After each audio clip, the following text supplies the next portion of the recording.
Você pode viver anos ao lado de uma pessoa, dormir na mesma cama, dividir a mesa do café da manhã, sorrir nas fotos de Natal e ainda assim não fazer ideia de quem ela é de verdade. Eu sei disso porque aconteceu comigo. Durante 7 anos, eu achei que meu casamento era comum menos, talvez até feliz. Claro, tínhamos nossos altos e baixos, como todo casal. Mas nunca passou pela minha cabeça que o homem que eu chamei de amor da minha vida fosse capaz de me enganar de forma tão cruel. Meu nome é Helena, tenho 39 anos, e essa é a história de como meu marido transformou a minha vida em um teatro, enquanto eu fazia o papel da esposa perfeita. Ele interpretava o papel de trabalhador dedicado menos, mas fora dos bastidores. O que ele escondia era um escândalo que destruiria não só o nosso casamento, mas também a minha confiança em tudo e em todos. Tudo começou com um detalhe pequeno, tão pequeno que talvez outra pessoa nem notasse, mas eu notei. Uma camisa que voltou da lavanderia com perfume diferente, um segundo celular que ele jurava ser do trabalho, uma mensagem apagada no WhatsApp, enquanto ele estava no banho. E mais do que isso, aquele sexto sentido que a gente finge não escutar, aquele nó no estômago que te avisa,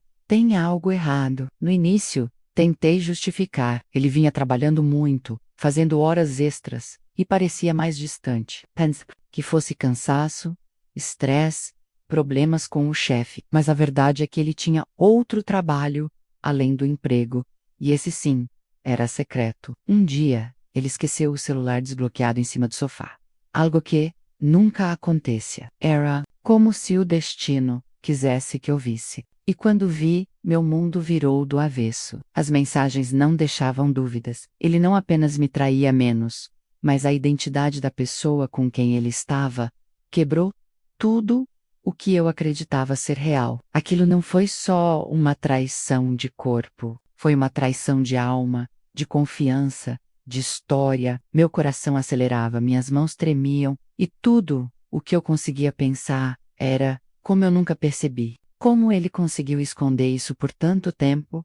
E pior, por que ele escolheu justamente ela? E talvez o mais cruel de tudo, ele não se arrependeu, nem tentou esconder, porque para ele aquilo já era normal. Ele só não esperava que, depois de descobrir, eu não ficaria em prantos, implorando explicações. Eu faria algo que mudaria completamente o rumo da nossa história menos e que deixaria ele implorando para voltar. Mas aí, já era tarde demais. Essa história tem reviravoltas que você não está esperando. Porque nem eu estava. Eu achava que conhecia meu marido, achava que conhecia meu casamento, achava que sabia quem eram as pessoas ao meu redor. Mas, quando vi quem estava na cama dele, tudo desabou. E no meio da destruição, eu encontrei uma nova versão de mim, que nem eu sabia que existia. Agora eu quero saber de você. Já teve alguma situação em que descobriu algo que destruiu tudo que você acreditava sobre alguém? Comenta aqui embaixo de qual cidade você está assistindo e não esquece de deixar o like, porque essa história, Malcolm, eu conheci o Gabriel numa tarde qualquer, na papelaria onde eu trabalhava. Ele apareceu procurando uma pasta personalizada para uma reunião e saiu de lá com meu número, um convite para tomar um café e um sorriso que me deixou meio boba por dias. Ele era gentil, inteligente, tinha aquele charme discreto que não chamava atenção pela aparência, mas pelo jeito como fazia você se sentir importante só por estar ali com ele. E foi exatamente assim que me conquistou. Com atenção, calmo, cuidado, com o tipo de carinho que parecia não existir mais no mundo. Em menos de um ano, estávamos casados. Sim, foi rápido, mas quem vê de fora nunca entende o que se sente por dentro. Com ele, tudo parecia certo. As conversas fluíam, os silêncios não eram desconfortáveis, e a ideia de construir uma vida ao lado dele me dava segurança. Compramos um apartamento pequeno, reformamos juntos e decoramos como se fosse nosso castelo. Eu pintava as paredes, ele furava os móveis, ríamos com as desventuras da vida a dois e jurávamos amor eterno enquanto comíamos pizza direto da caixa no chão da sala. Nos primeiros anos, não posso mentir, eu era feliz. Ou, pelo menos, Achava que era. Ele me tratava bem, elogiava minha comida, me levava flores nos aniversários e fazia questão de segurar minha mão em público. As pessoas diziam que a gente combinava, que dava para ver o amor de longe. E de fato, dava, mas o que ninguém via era o que ele escondia quando virava a esquina. Nem e UVA. Com o tempo, algumas coisas começaram a mudar.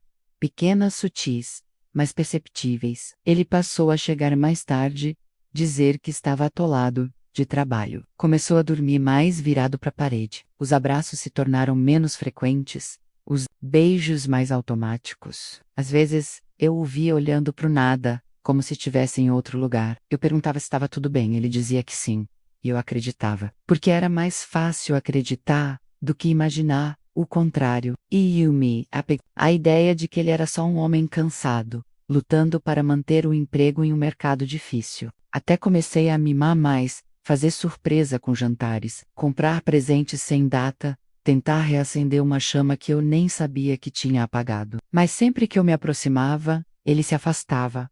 E mesmo assim, eu seguia tentando. Sabe por quê? Porque eu me recusava a aceitar que tudo que a gente construiu pudesse estar desmoronando sem barulho. E principalmente porque eu não queria parecer paranoico. Minhas amigas diziam que era coisa da minha cabeça, que ele era um bom marido, e eu me agarrava a isso como um náufrago se agarra a um pedaço de madeira. Até que ele começou a fixar pistas pequenas, quase invisíveis, mas que estavam lá. Uma camisa com perfume doce demais, um cabelo comprido grudado na gola do terno, um cheiro de carro diferente quando ele voltava à tarde. E, uma foto no porta-luves, que ele jurou ser de uma prima. Eu queria acreditar, mesmo quando tudo gritava que havia algo errado, eu queria acreditar, porque admitir a verdade seria admitir que eu tinha vivido uma mentira. E ninguém está preparado para isso.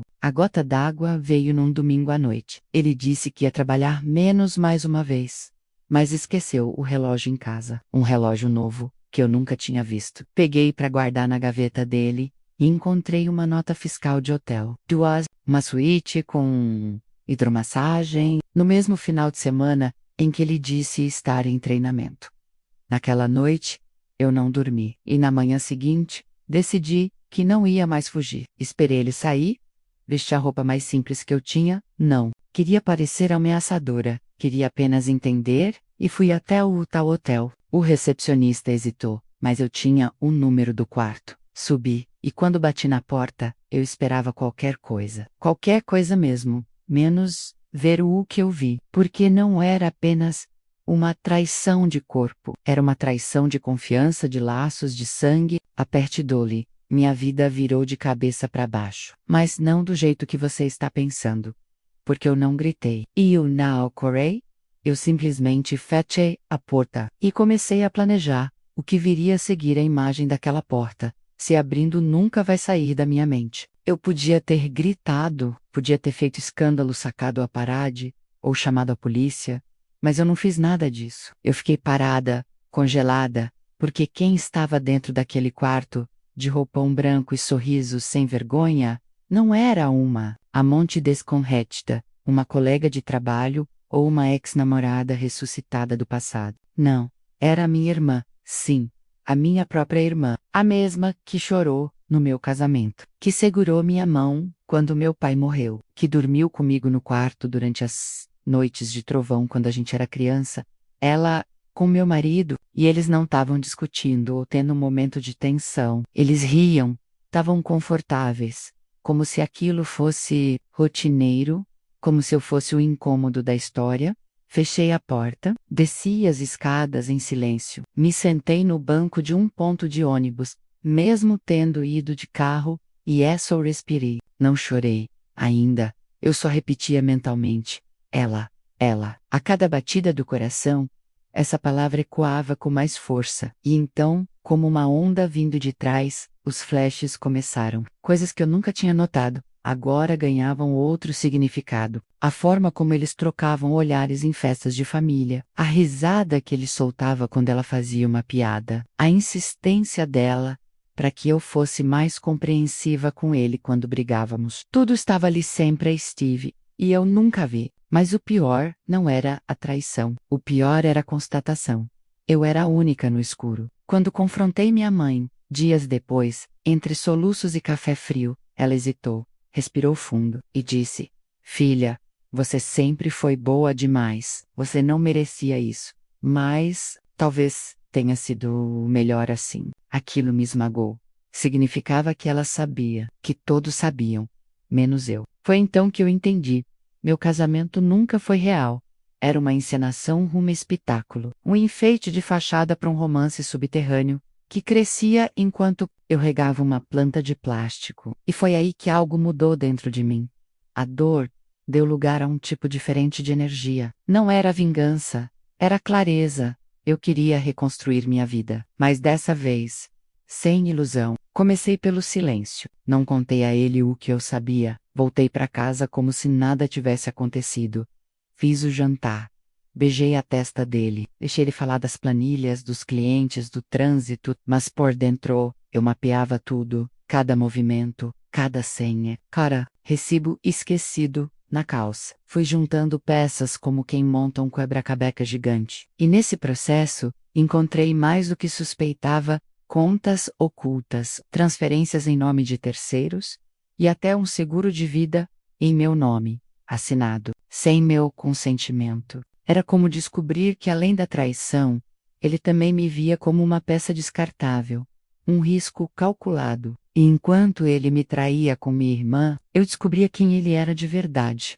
Um manipulador frio, estratégico e talvez até perigoso. Por isso, eu não podia simplesmente ir embora. Eu precisava sair em segurança. E precisava garantir que ele sentisse o que era viver em incerteza.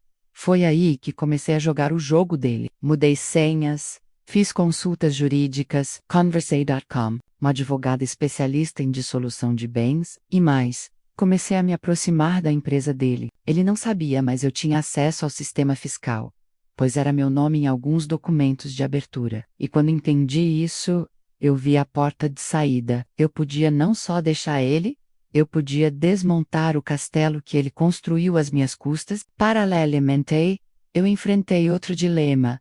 Minha irmã, ela me mandava mensagens, me ligava, eu orava que eu era coisa antiga, que estava confusa, que não queria me machucar, mas a verdade é que ela já tinha me machucado e continuava fazendo. Isso toda vez que me culpava pela dor que ela mesma causou. Eu ignorei, apaguei e me concentrei no que precisava fazer.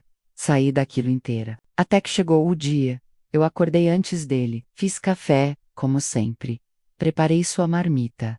Entreguei com um sorriso e disse: Hoje vou no cartório resolver umas pendências. Ele nem desconfiou. Enquanto ele saía achando que estava no controle, eu estava prestes a assinar o documento que o deixaria sem nada.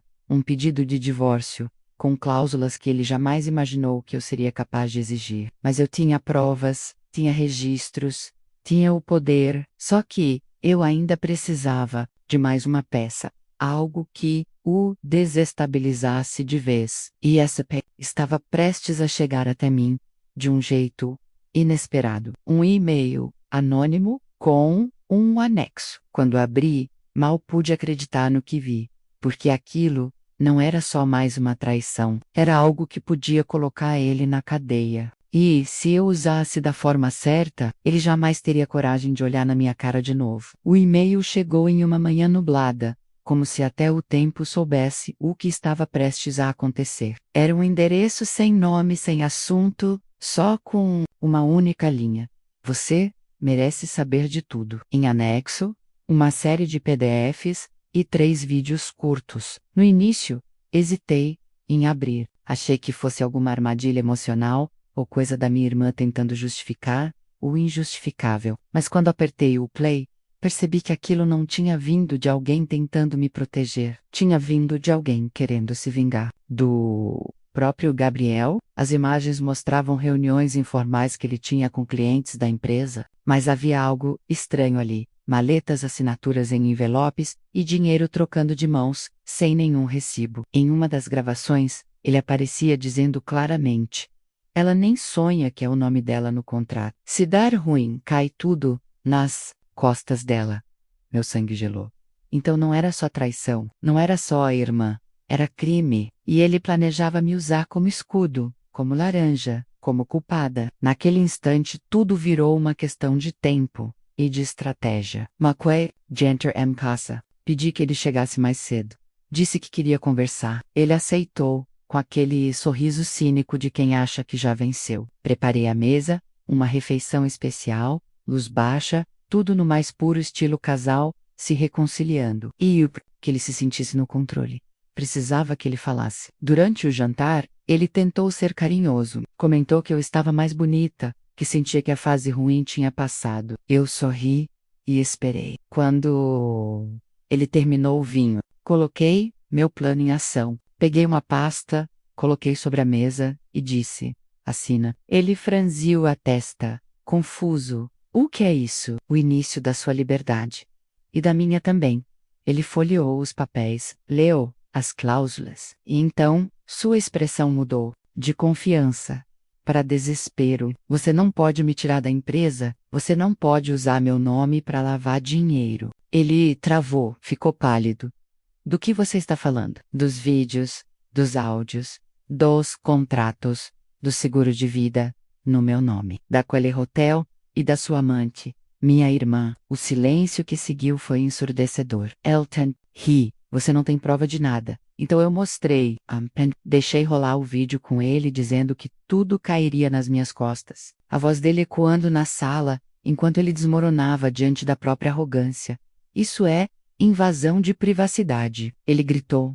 Mas eu já estava 2 passos à frente. Não quando a casa é minha. Não quando o computador é nosso. E não quando o que você faz põe minha liberdade em risco. Ele levantou da cadeira, furioso, mas antes que pudesse dizer qualquer coisa, eu deixei a bomba final. Você tem 2 escolhas, Gabriel. Ou assina e sai de fininho, ou eu entrego tudo isso amanhã de manhã pro delegado Martins, menos aquele mesmo da palestra que você disse que era seu amigo. Ela sabia. O nome do delegado era verdadeiro. Eu fui longe demais para voltar atrás. Ele tentou argumentar, chantagear emocionalmente, fazer promessas. Mas eu já não era a mesma. Eu não era mais a mulher que acreditava no amor, nem na família, nem nas desculpas de homem feito. Eu era uma mulher que tinha sobrevivido a uma farsa menos e estava prestes a enterrar os destroços. Ele assinou, não sem espernear, não sem tentar ameaçar, mas assinou.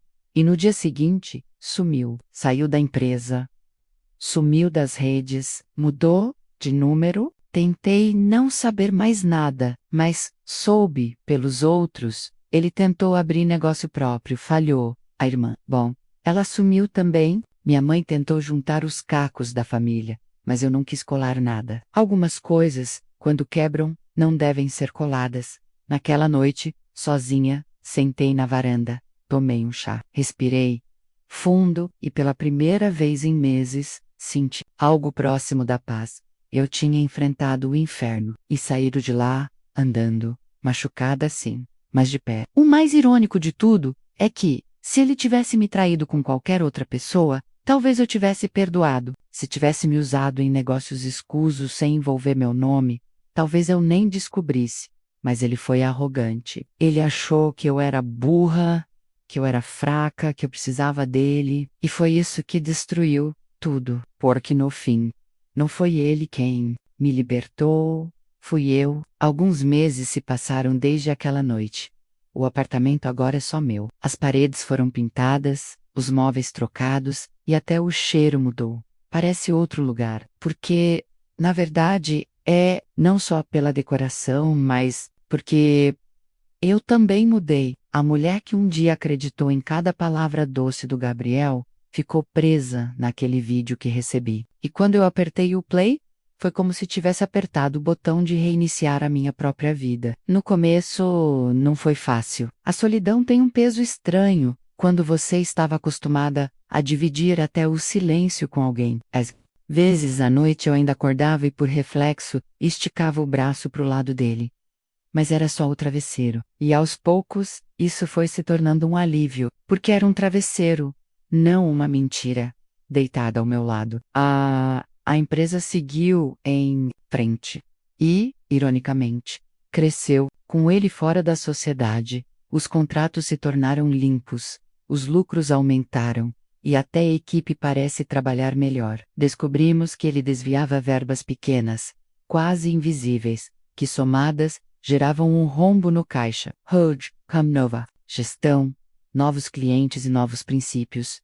A firma respira outro ar. Me tornei oficialmente a única proprietária. Assino os documentos, aprovo os projetos, e pela primeira vez, entendo o que significa ser dona de mim. Mas ainda faltava uma peça para fechar esse ciclo. E essa peça chegou de um jeito que eu não esperava. Foi numa manhã comum, no mercado, entre a seção de frutas e a prateleira de temperos. Eu a vi, minha irmã, magra, abatida, o rosto coberto por óculos escuros. Estava sozinha, com uma sacola na mão e os olhos vazios. Quando me viu, congelou. E por um segundo, a gente ficou ali, paradas, como duas versões quebradas de uma infância que um dia foi compartilhada. Ela se aproximou devagar. A voz saiu fraca.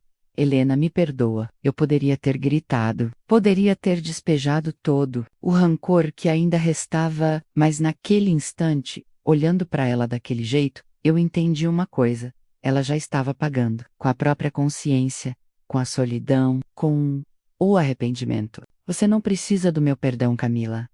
Você precisa do seu. E virei as costas. Aquele momento me libertou mais do que qualquer vingança, porque quando a gente para de buscar justiça no sofrimento do outro e encontra paz no silêncio da própria consciência, aí sim a gente vence. Dias depois, recebi uma carta. Sim, uma carta escrita à mão, menos algo que quase ninguém faz mais.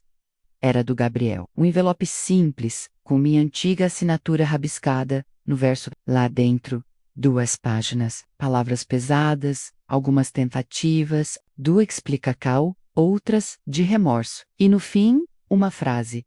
Se um dia você se lembrar de mim, espero que não seja com raiva, mas como alguém que te fez descobrir a sua própria força. Eu rasguei a carta em silêncio, porque não preciso da lembrança dele para saber da minha força. Eu a reencontro todos os dias quando olho no espelho e vejo uma mulher que não apenas sobreviveu menos, mas renasceu. Hoje, quando alguém me pergunta se eu voltaria no tempo para mudar as coisas, eu respiro fundo antes de responder, porque parte de mim gostaria de ter sido poupada, mas outra parte, mais profunda, entende que foi justamente essa dor que me tornou o que sou hoje. Alguém que já foi traída, usada, enganada, mas que não se deixou definir por nada disso. Eu não sou a mulher que foi traída pelo marido com a própria irmã. Eu sou a mulher que transformou essa traição em liberdade, que descobriu a verdade mais dolorosa, menos, e ainda assim, ficou de pé. Que aprendeu que nem todo casamento é real, mas que o amor próprio, quando nasce, é impossível de apagar. E para você que chegou até aqui, eu deixo só uma pergunta. Quantas mentiras você ainda sustenta, porque tem medo de descobrir a verdade? Talvez hoje seja o dia de abrir aquela porta que você vem evitando. Mas só se prepare, porque às vezes o que está do outro lado não destrói só uma relação, destrói uma versão inteira de quem você achava que era. E é exatamente aí que começa a verdadeira história.